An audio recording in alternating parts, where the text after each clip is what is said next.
Olá, acadêmicos do curso de Licenciatura em Computação. Sejam bem-vindos à disciplina Prática de Ensino 1, Políticas, Estrutura e Gestão da Educação. Eu sou a professora Samara, eu estarei nessa jornada com vocês e será um prazer ministrar essa disciplina e estar com vocês nesse segundo período. Eu sou pedagoga, eu atuo na Rede Municipal de Educação de Montes Claros como professora, como diretora na rede particular e na educação à distância atuo há 9 anos. Eu estarei ministrando a disciplina no ambiente virtual e eu espero que nós possamos compartilhar experiências, saberes e assim construir novos conhecimentos. O objetivo dessa disciplina é promover uma reflexão e uma discussão crítica sobre as concepções que fundamentam as teorias da organização e da gestão escolar, bem como as políticas, a estrutura e as transformações da educação. Na nossa disciplina, estudaremos sobre as políticas educacionais brasileiras, a Lei de Diretrizes e Bases da Educação, as perspectivas das políticas de gestão, a estrutura e o funcionamento da educação na realidade brasileira. Abordaremos ainda sobre a função social da escola, o projeto político-pedagógico e os financiamentos da educação. Para isso, teremos 4 videoaulas, o caderno didático, os textos complementares, os chats e os fóruns de discussão. Os temas dos nossos estudos foram divididos para serem expostos em 4 videoaulas e eu vou expor o tema de cada um para vocês que vocês tenham uma visão ampla do que estudaremos na nossa disciplina. Na nossa primeira videoaula, trataremos de assuntos relacionados às políticas educacionais brasileiras, a Lei de Diretrizes e Bases da Educação, a organização do sistema brasileiro e também haverá uma explanação sobre o sistema público e o privado na educação nacional. Na nossa segunda videoaula, estudaremos sobre as perspectivas das políticas de gestão da educação, a política educacional como política no contexto da sociedade brasileira, a sociedade civil e a política educacional e, por fim, a reforma do Estado e da educação. Na nossa terceira videoaula, abordaremos sobre a estrutura e funcionamento da educação brasileira, a organização da educação e a nova LDB, e também a gestão escolar.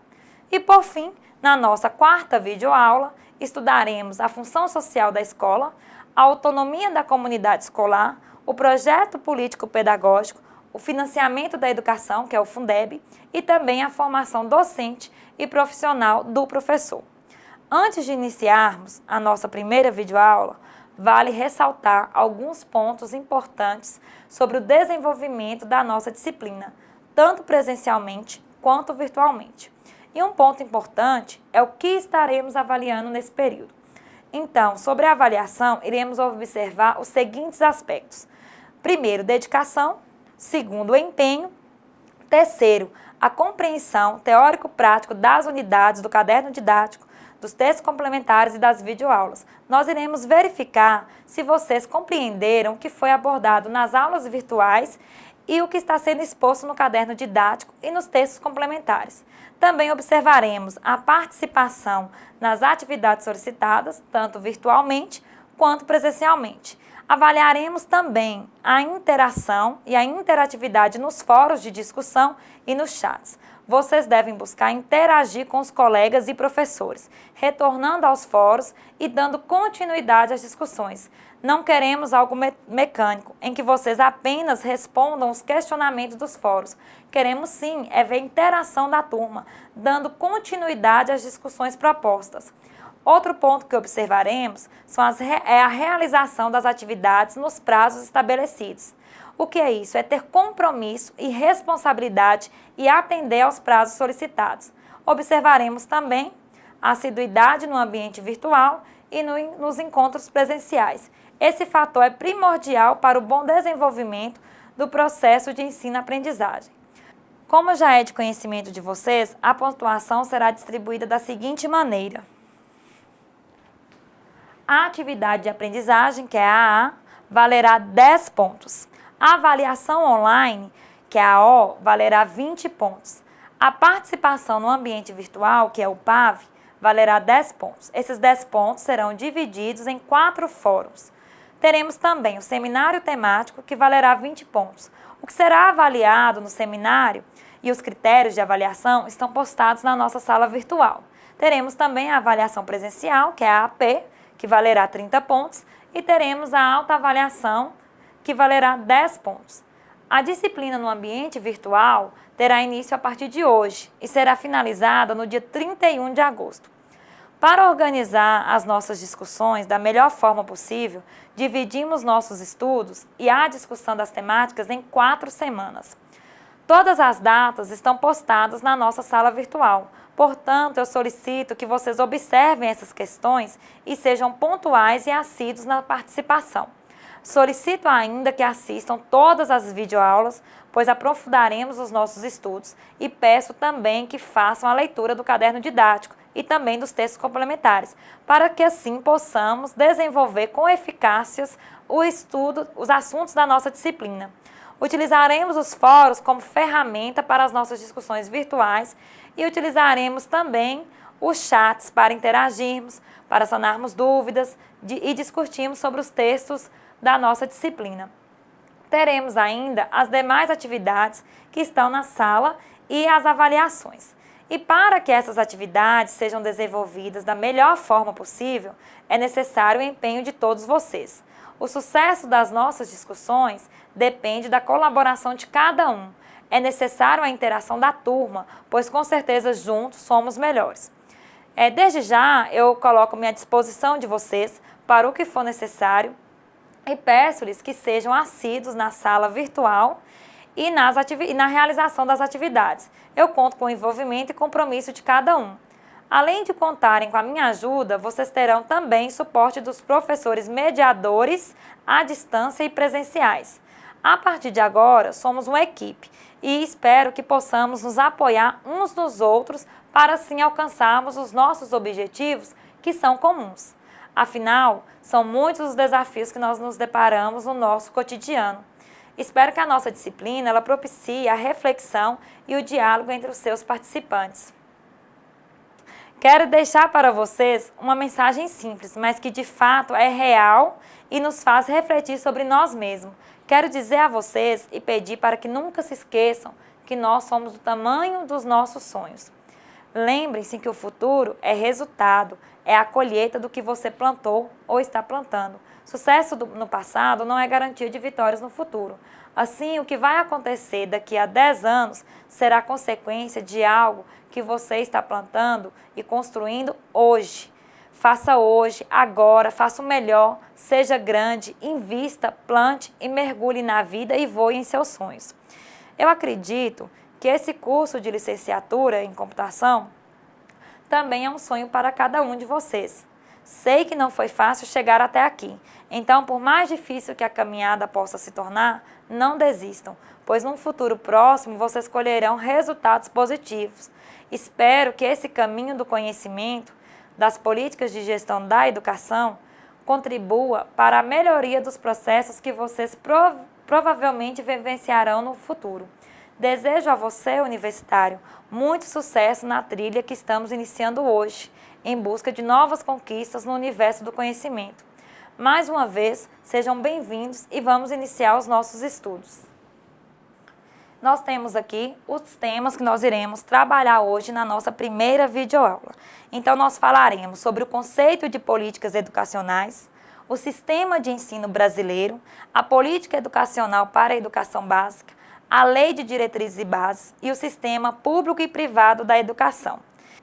E para dar início aos nossos estudos, vamos começar conceituando políticas educacionais. Conceito de políticas educacionais. As políticas educacionais são classificadas como um plano do governo para atender às necessidades dos cidadãos com relação à educação. Porém, elas, ao serem estabelecidas, não devem contradizer o que regulamenta a Constituição Federal sobre a educação. Dessa forma, nós podemos dizer que tanto as leis como as políticas educacionais devem ser originadas de um processo histórico e democrático de discussão. As políticas públicas são definidas, implementadas, reformuladas e também desativadas com base nas representações sociais próprias de cada sociedade. nas políticas educacionais, como assim na política pública, também é dessa forma. No decorrer dos nossos estudos, nós leremos textos de alguns autores que servirão como base para as nossas discussões, atividades e também os estudos no geral. Um desses autores é o Severino. Ele propõe analisarmos as políticas educacionais sob a ótica da significação ideológica. E para isso, ele coloca que as políticas educacionais para a educação básica são divididas em 3 períodos. Os períodos das políticas educacionais. O primeiro período, ele vai de 1500 a 1889. O segundo período vai de 1889 a 1964. E o terceiro período, de 1964 a 1980. O primeiro período ele tem início em 1500 e vai até 1889. Nesse período, o que se predomina é a ideologia católica. É possível observar que nesse período a educação brasileira ela sofre influências do catolicismo, desenvolvido através da evangelização missionária. Já o segundo período, ele vai de 1889 a 1964, e ele caracteriza-se com a consolidação do liberalismo. Após a proclamação da República, a política educacional amplia suas perspectivas, pois com a República nasce também a superação do domínio religioso. Então, inicia-se aí a consolidação da ideologia liberal. É válido ressaltar que esse período ele é caracterizado pelo abandono da ideologia católica por parte da política educacional. No terceiro período, ele é caracterizado pela supremacia da ideologia tecnocrática, iniciada em 1964, e vai até a sociedade contemporânea. Esse período efetiva-se em resposta à organização dos trabalhadores nos anos 50 e 60, fazem que a economia nacional ela passe a depender da economia do capitalismo internacional, fazendo com que a educação ela sofresse reorientações impostas pelos organismos internacionais, ou seja, é um período que sofre influências internacionais. E somente a partir do ano de 1983 é que as políticas educacionais começam de fato a serem definidas e implementadas. Mas todos esses períodos anteriores, eles colaboraram de uma certa forma para essa implementação das políticas públicas para a educação básica. Vale destacar aqui 3 diretrizes de política educacional que orientam a formulação de políticas e ações voltadas para a educação básica. A primeira refere-se à universalização do acesso ao ensino de qualidade, que, no caso, é o direito de uma educação de qualidade para todos. A segunda diretriz diz respeito à valorização do trabalho docente e, consequentemente, à valorização do magistério, que é a busca pela valorização do trabalho desenvolvido pelo professor. E a terceira diretriz, ela aponta para a democratização da gestão escolar, que é uma discussão que está em pauta e que também estaremos abordando e aprofundando no decorrer da nossa disciplina. Como você pode perceber, as políticas educacionais, elas são influenciadas pelos movimentos sociais internos e externos, e que afirmam que a prioridade é uma educação para todos. Você deve estar se perguntando, quais as políticas educacionais que têm sido efetivadas no Brasil visando assegurar o cumprimento desse ideal? O ideal de uma educação para todos. Qual é esse ideal de educação para todos? Tanto a Constituição Federal quanto a Lei de Diretrizes e Bases da Educação, que é a 9.394/96, garantem esse direito aos cidadãos, que é a educação para todos. Eu irei fazer a leitura do 2º artigo da LDB, que garante esse direito. O artigo 2º da LDB, ele aponta que a educação é dever da família e do Estado, inspirada nos princípios de liberdade e nos ideais de solidariedade humana, e tem por finalidade o pleno desenvolvimento do educando, seu preparo para o exercício da cidadania e sua qualificação para o trabalho. Então, nós podemos afirmar que a Constituição Federal e a LDB buscam garantir aos cidadãos o acesso à educação. Vale ressaltar que a LDB, número 9.394/96, é a nossa terceira LDB, pois anteriormente existia a Lei 4.024/61, que foi a nossa primeira LDB. e a Lei número 5.692/71, que foi a nossa segunda LDB. Podemos dizer que a escola ela foi criada para cuidar do desenvolvimento intelectual dos cidadãos. Porém, vemos que ao longo do tempo, a escola ela foi forçada a atender aos demais aspectos da educação. Por razões de ordem lógica, a sociedade ela vem exigindo sempre mais da escola. E por razões de ordem lógica, podemos dizer que a educação é um processo integral. Por isso, não deve desenvolver-se de forma parcelada. É preciso um sistema educacional que regularize essa oferta, um sistema que busque o desenvolvimento pleno do educando, que prepare-o para as relações humanas, para o mercado de trabalho, para o exercício da cidadania. E para oferecer uma educação para a sociedade, temos, além das políticas educacionais, os sistemas de ensino. As políticas educacionais, elas são concretizadas através dos sistemas educacionais do ensino. Portanto, para entendermos as políticas educacionais, é importante também sabermos o significado de sistemas de ensino. Você já parou para pensar qual a concepção de sistema de ensino?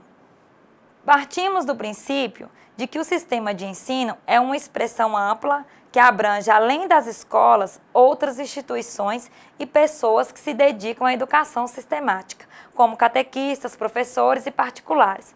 Para Saviani, que é um outro autor que iremos estudar, os sistemas de ensino existem desde os séculos passados. A organização desse sistema surgiu a partir do princípio de que a educação é direito de todos e dever do Estado, e por isso a necessidade de sua organização. A educação, ela consegue reunir grupos e propostas que, de um lado, acreditam que a educação é a reprodução e a manutenção da classe dominante, e um outro grupo que são os que apostam no seu potencial de mostrar as contradições da realidade e, portanto, servem como um instrumento social de transformação.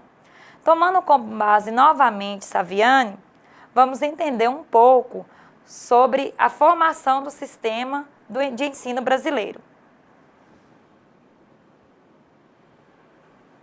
Ao analisarmos a LDB, constatamos que o sistema educacional brasileiro é organizado em 3 esferas, que são elas a federal, a estadual e a municipal, que são articuladas pela legislação educacional federal. O artigo 8º da LDB, que trata do sistema educacional brasileiro, especifica que a União, os estados, o Distrito Federal e os municípios organizarão em regime de colaboração os sistemas de ensino, ou seja, um depende do outro, é um ajudando o outro, em uma parceria. Mas é claro que cada um tem suas responsabilidades e suas obrigações.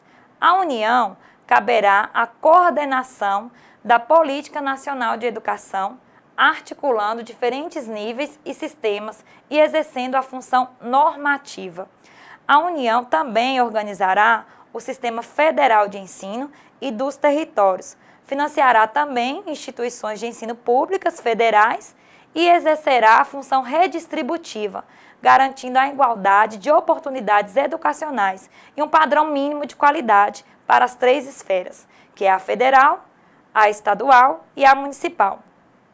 Essa qualidade do ensino se dará mediante a assistência técnica e financeira aos estados, ao Distrito Federal e aos municípios. Os estados e o Distrito Federal têm como prioridade o ensino fundamental e médio. A educação básica pública atenderá prioritariamente ao ensino regular. Já os municípios têm como prioridade o ensino fundamental e a educação infantil.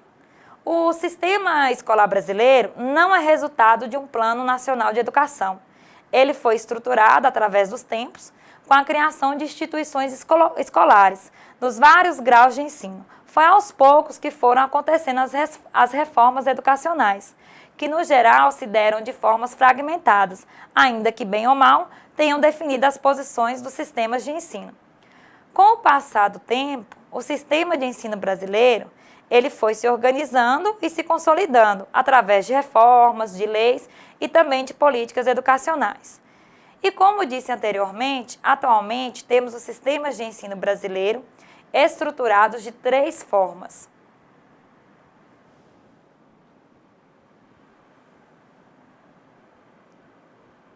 Afirmo novamente, e como vocês podem ver nesse organograma, um sistema de ensino depende do outro. É um ciclo de colaboração. E como vocês já sabem, esses sistemas de ensino trabalham em cooperação entre si. E as competências de cada um estão previstas também nos artigos 16, 17 e 18 da Constituição Federal.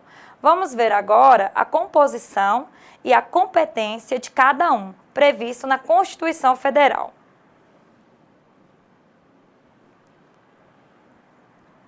O sistema de ensino federal é composto por instituições de ensino mantidas pela União, instituições de educação superior privada, órgãos federais de educação também. A sua competência é o quê? É elaborar o Plano Nacional de Educação, assegurar o processo nacional de avaliação do rendimento escolar em todos os níveis e sistemas de educação, ou seja, ele precisa garantir o processo de avaliação escolar dos sistemas de ensino estadual e municipal também, buscando assim a melhoria da qualidade do ensino público. E o que seria esse Plano Nacional de Educação? Esse Plano Nacional de Educação, que nós chamamos de PNE, ele determina diretrizes, metas e estratégias para a política educacional dos próximos 10 anos e tem como prioridade a garantia do direito à educação básica com qualidade e a ampliação das oportunidades educacionais. O sistema de ensino estadual e do Distrito Federal é composto por instituições estaduais de ensino, instituições de educação fundamental e média privadas, instituições municipais de educação superior privadas e órgãos estaduais de educação, como, por exemplo, as secretarias estaduais de educação e as superintendências regionais de ensino. E é de sua competência e responsabilidade assegurar o ensino fundamental e oferecer com prioridade o ensino médio. O sistema de ensino municipal. O sistema de ensino municipal é composto por instituições municipais de educação infantil e fundamental, instituições municipais de educação fundamental e infantil privadas, órgãos municipais de educação, como, por exemplo, as secretarias municipais de educação.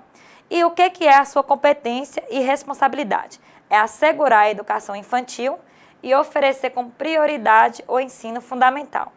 Cada uma dessas esferas tem suas próprias composições e suas próprias competências, porém, sem deixar jamais de colaborar uma com a outra, pois, de acordo com a Constituição Federal, o ponto principal do sistema de ensino brasileiro é o aproveitamento de habilidades e competências de cada nível de ensino.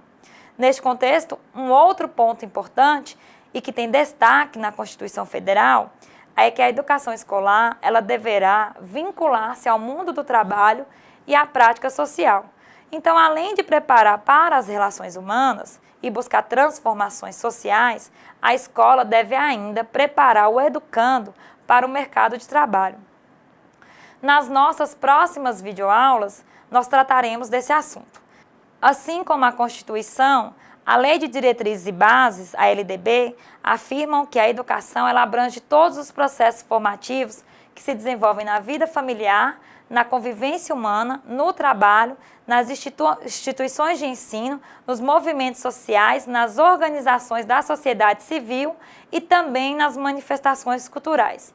Um outro ponto importante que precisamos abordar nos nossos estudos é o sistema de ensino público e privado no contexto escolar brasileiro. É importante observar que a estrutura do ensino público brasileiro ele começou com a Constituição de 1824, que reconhecia o direito de todo cidadão a uma educação primária. No ano de 1930, criou-se no Brasil o Ministério da Educação.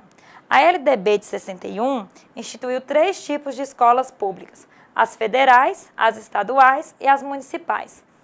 A Constituição Federal de 1988 também prescreve 2 gêneros de escola, as públicas e as privadas, além de estabelecer a convivência saudável das mesmas. pois considera que as escolas públicas e as privadas têm na vida social uma busca em comum, que é o acesso à educação. O plano de legislação da LDB, que categoriza as instituições privadas de ensino, entende que as instituições particulares, elas são definidas como as escolas instituídas e mantidas por uma ou mais pessoas físicas ou jurídicas de direito privado. Vamos falar agora um pouco sobre os períodos do sistema público e do sistema privado. Para o autor Libânio, a história da política educacional do público e do privado pode ser dividida em 4 períodos distintos. O primeiro período ele vai de 1934 a 1962. O segundo período ele vai de 1962 a 1964. O terceiro período vai de 1964 a 1980. E o quarto período a partir de 1980. Então, o primeiro período que vai de 1934 a 1962. Os anos 30 que destacavam-se pela discussão entre católicos e leigos quanto às orientações gerais da política educativa no processo no nosso país. Já os anos 50 e 60, eles são marcados pelo debate entre os defensores da escola particular e os da escola pública. No plano pedagógico, esse período ele corresponde à introdução do pensamento pedagógico liberal no Brasil, por meio dos pedagogos liberais, em favor de uma melhor resposta à demanda social por uma educação de qualidade. Esse período é marcado pela discussão inicial do público e do privado. Já o segundo período, ele desenvolveu-se entre 1962 e 1964, correspondendo ao surgimento do movimento da educação popular, graças ao trabalho do movimento de educação básica, que chamamos de MEB, e a atuação do educador Paulo Freire. Esse período, o debate passou do campo escolar para o da alfabetização de adultos e da educação popular, em um contexto político marcado por diversas lutas sociais. O educador Paulo Freire vem, nesse período, colocar em discussão o ensino de jovens e adultos, que nós conhecemos como EJA. E nesse contexto também existe a discussão do público e do privado. O terceiro período ele teve início em 1964, com a chegada do regime militar, que interrompeu as expectativas pelas campanhas de alfabetização popular. Esse regime procurou implementar uma política educativa tecnicista, centrada nos conceitos de racionalidade, eficiência e produtividade. Essa orientação foi inspirada principalmente pelos acordos entre o Ministério da Educação e a Agência Americana de Ajuda ao Desenvolvimento. Esse período também teve influência internacional. O quarto período, por sua vez, ele começou no início de 1980, quando o país retornava de forma progressiva à democracia. O debate educacional girava em torno da democratização do ensino e da permanência das crianças desfavorecidas na escola. Nessa época, várias medidas legislativas em prol da escola pública foram votadas, entre elas a nova Lei de Diretrizes e Bases da Educação Nacional, que é a do ano de 1996, e atualmente, especificamente ao longo das 3 últimas décadas, o sistema educacional e o cenário sociopolítico e econômico do Brasil sofreram mudanças que recolocaram a relação público-privado na agenda do debate educacional. O embate entre o público e o privado é mais uma questão da longa jornada de conflitos e confrontos no interior da sociedade brasileira. Desde os anos 60, ocorre esse estreitamento da atuação do Estado e do privado no campo da educação. O Estado incentiva a participação da iniciativa privada sobre a justificativa de desafogar o orçamento público e atender à demanda da população, atribuindo ao ensino particular um papel complementar ao público. As disputas entre os defensores da escola pública e os defensores da escola privada estiveram sempre presentes, ainda que implicitamente, ao longo da história da educação brasileira. A partir de 1990, as relações entre ambos os setores se acirraram em função do processo crescente de reformas do Estado brasileiro por meio do processo da privatização dos serviços públicos, com reflexos importantes no campo educacional. Neste início de século, a relação entre o público e o privado são recolocadas em pauta. O princípio da existência de escolas públicas e privadas é fundamental para superar a diferença entre essas duas modalidades de ensino, pois sendo a educação um direito de todos, é considerado um bem comum. A existência do público e do privado garantem a democratização da escola e dos processos formativos desenvolvidos em diferentes ambientes sociais, seja na vida familiar, na convivência humana, no mundo do trabalho, nas escolas, nos movimentos sociais, nas manifestações culturais. Não deve existir uma contradição entre a busca de uma escola pública de boa ou alta qualidade e a expansão da escola privada, pois é papel do Estado, ao garantir a educação como direito social, proporcionar a democratização do ensino a partir daí avaliar as instituições públicas e privadas e zelar pela qualidade de ensino. Nesta aula, buscamos fazer uma breve reflexão sobre políticas educacionais, a organização do sistema de ensino brasileiro e também o público e o privado no sistema escolar do nosso país. Vimos também que a educação é pautada na Lei de Diretrizes e Bases e também na Constituição Federal. Vale ressaltar que a educação de qualidade é um direito de todos nós e somos responsáveis por assegurar esse direito, que também é um direito nosso. E diante do que estudamos, proponho a vocês refletirem e discutirem acerca do artigo 2º da LDB, que aponta que a educação tem por finalidade o pleno desenvolvimento do educando, seu preparo para o exercício da cidadania e sua qualificação para o trabalho. Com base no cotidiano, seja em casa, com os filhos, com os irmãos, parentes ou amigos, e nas experiências e no conhecimento de vocês, discutam se, no município em que residem, é possível perceber que a educação, de fato, promove o desenvolvimento pleno do educando. Se prepara os alunos para o exercício pleno da cidadania, gerando autonomia, conhecimento dos seus deveres e direitos e ainda preparando-os para o mundo do trabalho. Ou se a escola e a educação têm apenas cumprido com o papel de transmitir os conteúdos das disciplinas, sem se preocupar com a formação humana e integral do aluno.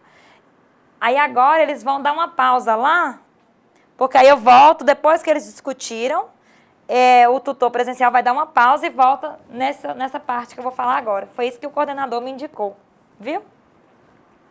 Espero que a discussão de vocês tenha gerado uma reflexão sobre a educação que está sendo ofertada em nossas escolas e a educação de qualidade que realmente queremos e temos direito.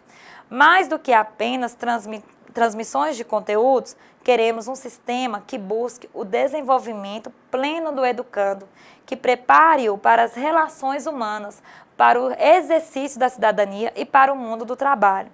Só que precisamos entender que somente iremos adquirir essa educação de qualidade quando houver investimentos governamentais e também gestores, professores e comunidade escolar que busquem esse ideal. É preciso investir na formação profissional do professor, em materiais didáticos, em políticas educacionais, em infraestrutura e em muitos outros pontos. Por mais que a educação brasileira tenha avançado significativamente, precisamos entender que ainda há muito a ser feito e cabe a cada um de nós lutar por esses direitos. Cabe a nós que estamos e estaremos nesse processo educativo buscarmos uma mudança de postura, buscar por uma escola mais humana, autônoma e participativa. Vocês também devem buscar esse caminho.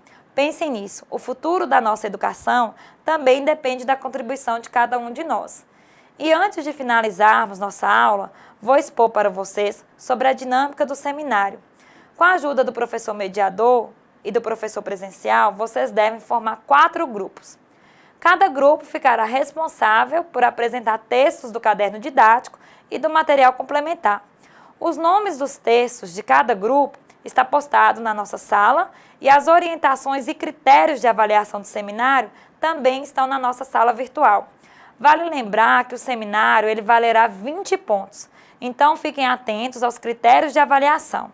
E em caso de dúvidas, eu estou à disposição de todos vocês e vocês podem e devem enviar mensagens para que eu possa ajudá-los e também possa orientá-los.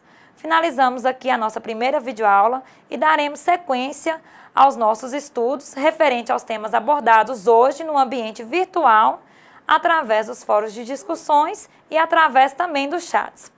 Eu aguardo vocês na nossa sala virtual. Somente para situar vocês novamente, na nossa próxima videoaula, estudaremos sobre as políticas de gestão da educação, a política educacional como política pública no contexto da sociedade brasileira. Estudaremos também a reforma do Estado e a reforma da educação. Portanto, eu solicito a vocês mais uma vez que vocês realizem a leitura do caderno didático e dos textos complementares para darmos continuidade aos nossos estudos. Não deixem de participar dos fóruns de discussões e nem dos chats, pois serão através dessas ferramentas que nós poderemos interagir, sanar dúvidas, compartilhar experiências, saberes e assim construirmos juntos os nossos conhecimentos. A educação à distância, ela exige de vocês muita responsabilidade e disciplina na realização de todas as atividades, pois vocês têm a liberdade de fazer o seu próprio horário de estudo. Então eu deixo aqui uma sugestão, que é a de anotar em uma agenda as datas de cada atividade e reservar no seu dia pelo menos 1 hora para os estudos. Isso sendo realizado diariamente, facilitará bastante os estudos de vocês e o cumprimento dos prazos estabelecidos para as atividades. Eu conto com o empenho e dedicação de todos e coloco-me mais uma vez à disposição de vocês para o que for necessário. Obrigado pela atenção e até a nossa próxima aula e bons estudos a todos.